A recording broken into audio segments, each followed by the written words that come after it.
Hello friends, welcome to Kannan info Tamil. நம்ம இன்னைக்கு என்ன டாபிக் பார்க்க போறோம் அப்படின்னா, 3 முக்கியமான டிஃபென்ஸ் அப்டேட் இந்த வீடியோல பார்க்க போறோம். முதல் டிஃபென்ஸ் அப்டேட், தற்போது நடந்து வரும் உக்ரைன் ரஷ்யா போர்ல ரஷ்யா பிரம்மோஸ் மிசைல்களை பயன்படுத்தி உக்ரைன் மீது ஒரு மிகப்பெரிய தாக்குதலை நடத்தியிருக்காங்க. இந்த தாக்குதல்ல உக்ரைனுக்கு மிகப்பெரிய சேதம் ஏற்பட்டிருப்பதா செய்திகள் வெளிவந்திருக்கு. நீங்க நினைக்கலாம், இந்தியா பிரம்மோஸ் மிசைல ரஷ்யாவுக்கு கொடுக்காம ரஷ்யா எப்படி உக்ரைன் போர்ல பிரம்மோஸ் மிசைல்களை பயன்படுத்த முடியும் அப்படின்னு. ஆனா ரஷ்யா இந்த தாக்குதலை நடத்தி இருக்காங்க.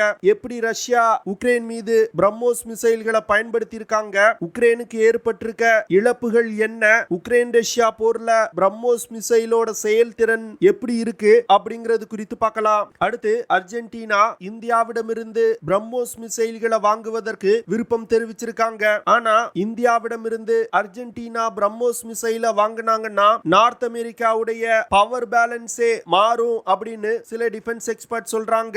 எப்படி பிரம்மோஸ் மிசைல்களை அர்ஜென்டினா வாங்குவதன் மூலம் நார்த் அமெரிக்காவுடைய பவர் பேலன்ஸ் மாறும், அர்ஜென்டினாவுக்கு இந்தியா பிரம்மோஸ் மிசைல்களை விற்பனை செய்வதற்கு வாய்ப்பு இருக்கா அப்படிங்கிறது குறித்து பார்க்கலாம். மூன்றாவது அப்டேட், இந்திய விமானப்படை பிரான்ஸ் நாட்டின் டசால்ட் நிறுவனத்தை இந்தியா உள்நாட்டிலே டெவலப் செய்த Astra smart anti airfield weapon போன்ற ஆயுதங்களை ரஃபேல் போர் விமானத்துல இணைக்க சொல்லியிருக்காங்க. இதன் மூலமா இந்திய விமானப்படையின் வலிமை அதிகரிப்பதோடு இந்திய ஆயுதங்களை விற்பனை செய்வதற்கு ஒரு மிகப்பெரிய மார்க்கெட் கிடைக்க இருப்பதா செய்திகள் வெளிவந்திருக்கு. அது என்ன விஷயம், இந்திய ஆயுதங்களை ரஃபேல் போர் விமானத்துல இணைப்பதன் மூலம் இந்தியாவுக்கு கிடைக்கக்கூடிய நன்மைகள் என்ன அப்படிங்கிறது குறித்து நம்ம டீடைலா இந்த வீடியோல பார்க்கலாம். நம்ம சேனல்ல டிஃபென்ஸ் மற்றும் ஜியோபாலிட்டிக்ஸ் சம்பந்தமா தினம் ஒரு வீடியோ பப்ளிஷ் பண்ணிட்டு இருக்கோம். உங்களுக்கு நம்ம சேனல்ல பப்ளிஷ் ஆகக்கூடிய வீடியோஸ் பிடிச்சிருந்துச்சுன்னா சேனலை சப்ஸ்கிரைப் பண்ணி சப்போர்ட் பண்ணுங்க. நீங்க பண்ற ஒவ்வொரு சப்ஸ்கிரிப்ஷனும் எனக்கு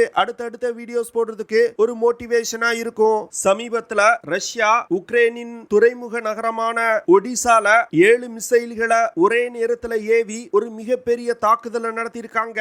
ஆனா ரஷ்யா ஏவி தாக்குதல் நடத்திய மிசைல்களை உக்ரைன் அமெரிக்காவிடம் இருந்து வாங்கிய ஏர் டிஃபென்ஸ் சிஸ்டங்களால் தடுத்து நிறுத்த முடியல.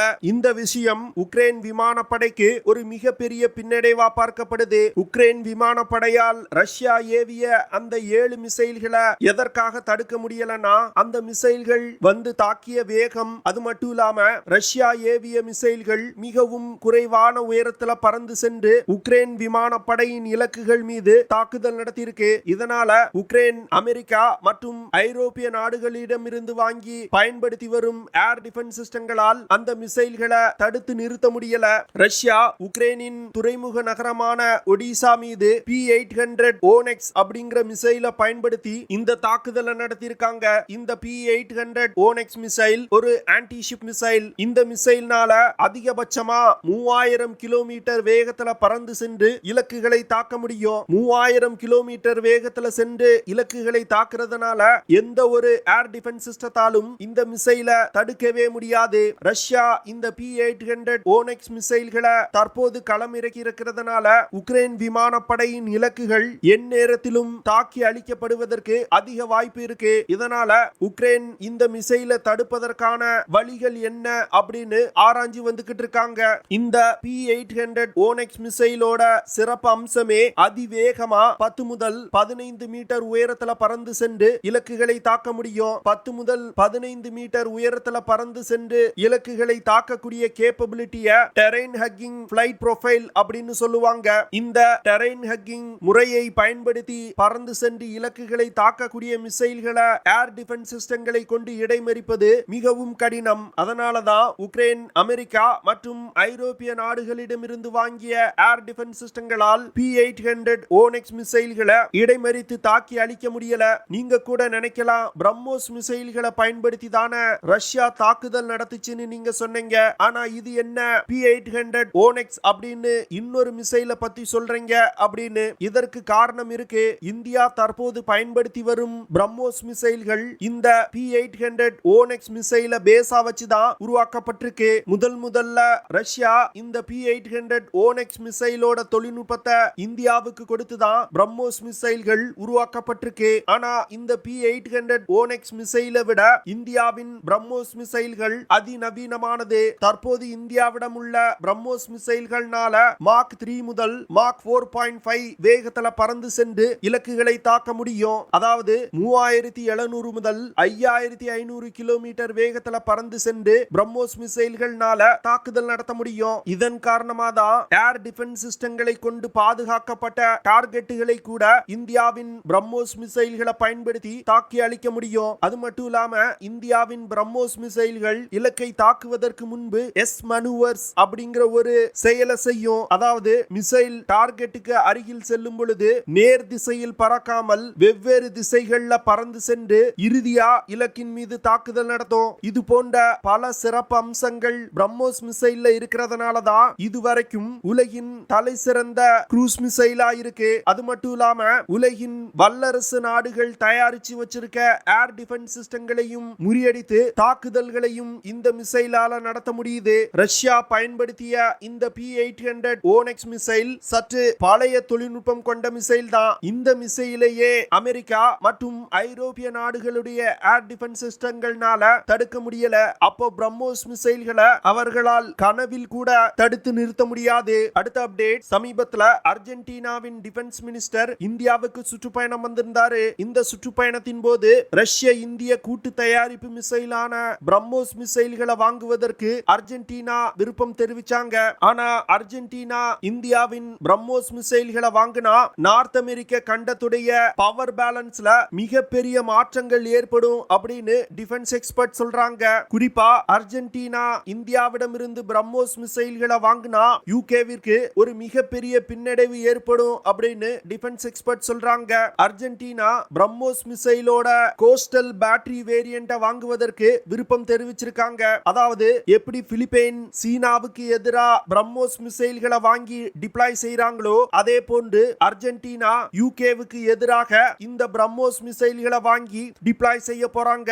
அர்ஜென்டினா மற்றும் யூகேவுக்கு இடையே பிளாக்லண்ட் ஐலண்ட் அப்படிங்கிற தீவு தொடர்பா பிரச்சனை இருக்கு. இதன் காரணமாக தான் அர்ஜென்டினா பிரம்மோஸ் மிசைல்களை வாங்கி தன்னுடைய கடற்பரப்பை பாதுகாப்பதற்கு முயற்சி செய்றாங்க.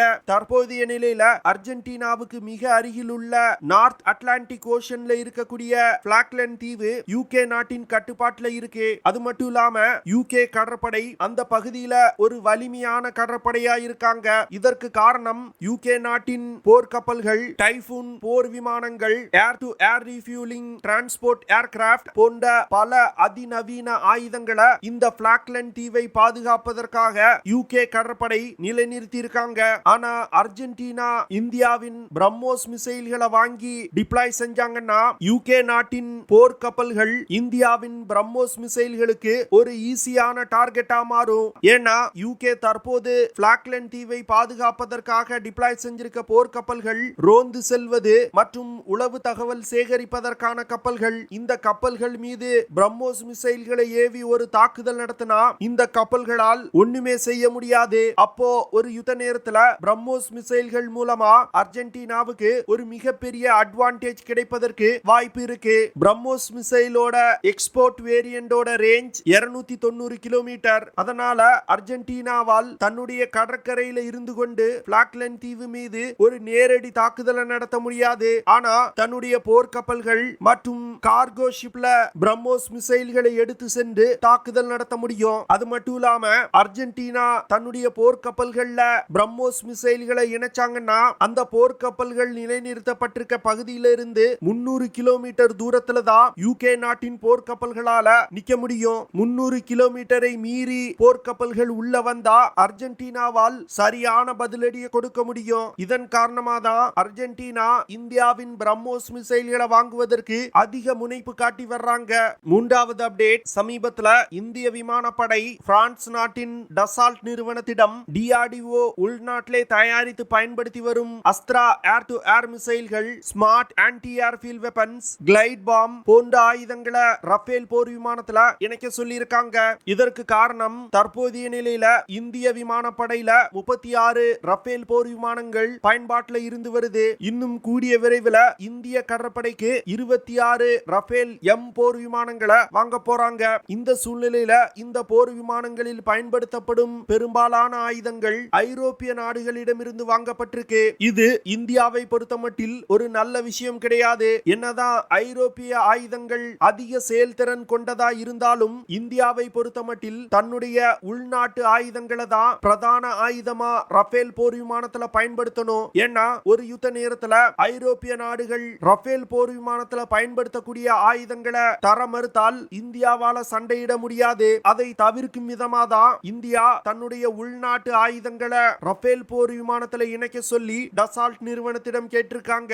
இந்தியாவின் உள்நாட்டு தயாரிப்பு ஆயுதங்களை ரஃபேல் போர் விமானத்துல இணைப்பதன் மூலம் இந்திய ஆயுதங்களை ஏற்றுமதி செய்வதற்கு ஒரு மிகப்பெரிய மார்க்கெட் கிடைப்பதற்கு வாய்ப்பு இருக்கு. அதாவது ரஃபேல் போர் விமானங்களை உலகின் பல நாடுகள் பயன்படுத்தி வந்துகிட்டு இருக்காங்க. குறிப்பா சொல்லணும் அப்படின்னா பிரான்ஸ், ஈஜிப்ட், கத்தார் போன்ற நாடுகள் ரஃபேல் போர் விமானங்களை தற்போதைய நிலையில பயன்படுத்தி வந்துகிட்டு இருக்காங்க. ஃபியூச்சர்ல Greece, United Arab Emirates, Indonesia போன்ற நாடுகள் ரஃபேல் போர் விமானத்தை வாங்கி பயன்படுத்த போறாங்க. இந்த நாடுகள் வரும் காலத்துல தங்கள் படையில் உள்ள ரஃபேல் போர் விமானத்துல இந்திய தயாரிப்பு ஆயுதங்களை வாங்கி பயன்படுத்துவதற்கு அதிக வாய்ப்பு இருக்கு. ஏன்னா இந்திய தயாரிப்பு ஆயுதங்கள் ஐரோப்பிய ஆயுதங்களை விட விலை குறைவா இருக்கும். ஆனா செயல்திறன்ல ஐரோப்பிய ஆயுதங்களுக்கு நிகரா செயல்படக்கூடியது. இதன் காரணமா வரும் காலத்துல ரஃபேல் போர் விமானங்களை பயன்படுத்தும் பல நாடுகள் இந்தியாவின் Astra, smart anti airfield weapon போன்ற ஆயுதங்களை வாங்கி பயன்படுத்துவதற்கு ஒரு மிகப்பெரிய வாய்ப்பு ஏற்பட்டிருக்கு.